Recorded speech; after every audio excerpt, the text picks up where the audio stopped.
नमस्कार दोस्तों, कैसे हो आप सभी। उम्मीद करूँ अच्छे होंगे, बेहतरीन होंगे, स्वस्थ होंगे, मस्त होंगे। तो आपके लिए आज एक नई खुशखबरी है लेकर आया हूँ आपके लिए।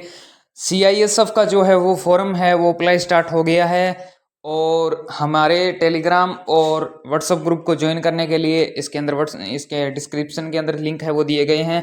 अच्छी वैकेंसी आई है मेरे भाई, बहुत ही बढ़िया वैकेंसी है। ऑल इंडिया और है वो वैकेंसी रहने वाली है। सीआईएसएफ की जो है वो वैकेंसी है। अच्छा खासा वेतन भी बताया गया है इसके अंदर। और चलिए आइए जानते हैं क्या क्या प्रोसेस रहेगा। अगर बात करें तो ऑल इंडिया एग्जाम सेंटर है वो आपको दिया जाएगा। अच्छी सैलरी बताइए मैंने कि जैसे कि 21,700 से लेकर 69,100 रुपये तक है वो सैलरी है वो रखी गई है पर मंथ की। और इसके बाद में मैं बात करूं आपको, अगर मैं बात करूं कि फिजिकल टेस्ट के बारे में, अगर फिजिकल टेस्ट के बारे में बात करूं तो मेल की जो हाइट रखी गई है, मेल के लिए 170 सेंटीमीटर का जो है वो प्रोसेस रखा गया है। उसके बाद में फीमेल की जो हाइट है वो 155 सेंटीमीटर होनी चाहिए। अगर आप नॉर्थ इंडिया जोन से कैंडिडेट हैं तो आपके लिए हाइट जो है वो मेल के लिए 165 सेंटीमीटर और जो महिला है उसके लिए 150 सेंटीमीटर की रहने वाली है। अगर आप नहीं जानते मैं कौन से नॉर्थ से आता हूँ तो आप अपना जो है वो जिला और जो है वो लिखकर अपने कमेंट में भेज दीजिए हमें, तो मैं उसकी जानकारी है वो आपको दे दूंगा।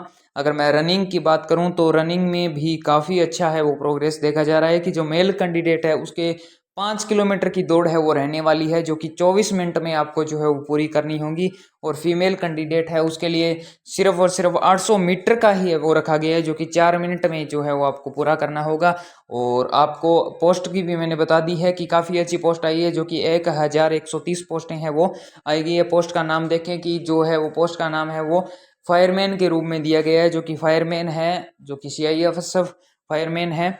और अगर मैं बात करूं आपको तो ऊपर जो मैंने एसटी वालों के लिए फीस है वो भी बता दी है मैंने। ओबीसी वालों के लिए, इसके जर्नल वालों के लिए 100 रुपये और फीमेल एसटी वालों के लिए फ्री जो है वो। और अगर आप पेमेंट करना चाहते हैं debit card, credit card, net banking कहीं से भी है वो कर सकते हैं। एज लिमिट की बात करूं तो मैं 18 से लेकर 23 तक रखी गई है। ओबीसी कैंडिडेट है उसके लिए 1825 तक और एसटी वालों के लिए 18 से 28 तक रखी गई है। और 30 सितंबर तक जो है वो आपकी एज है वो काउंट की जाएगी।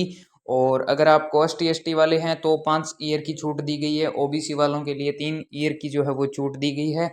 और फिजिकल टेस्ट की जानकारी है वो मैंने ऊपर वीडियो में बता दी है, अगर दोबारा देखना है तो वीडियो को फिर से देख लीजिए। अगर मैं डॉक्यूमेंट की बात करूं तो आपके लिए सिग्नेचर चलेंगे, फोटो भी चलेगी, जो कि लाइट कलर बैकग्राउंड की जो है वो फोटो होनी चाहिए। और उसके बाद में मैं बात करूं एजुकेशन सर्टिफिकेट की, तो चाहे तो आप 12th का हो चाहे 8th का हो, किसी का भी है वो सर्टिफिकेट आप लगा सकते हैं। कास्ट सर्टिफिकेट भी चलेगा और डोमेसियल सर्टिफिकेट है वो भी चलेगा। आधार कार्ड या फिर कोई भी आईडी प्रूफ है वो आपको देनी होगी इसको। और फॉर्म अप्लाई कर देना है आपको इसका। और अगर मैं सिलेक्शन प्रोसेस की या फिर एग्ज़ाम पैटर्न की बात करूं मैं, तो एग्ज़ाम जो है वो कैसे रहने वाला है, तो जर्नल रीजनिंग से जो है वो 25-25 क्वेश्चन इस प्रकार से वो पूछे गए हैं। इस टेबल में आपकी जानकारी वो दी गई है।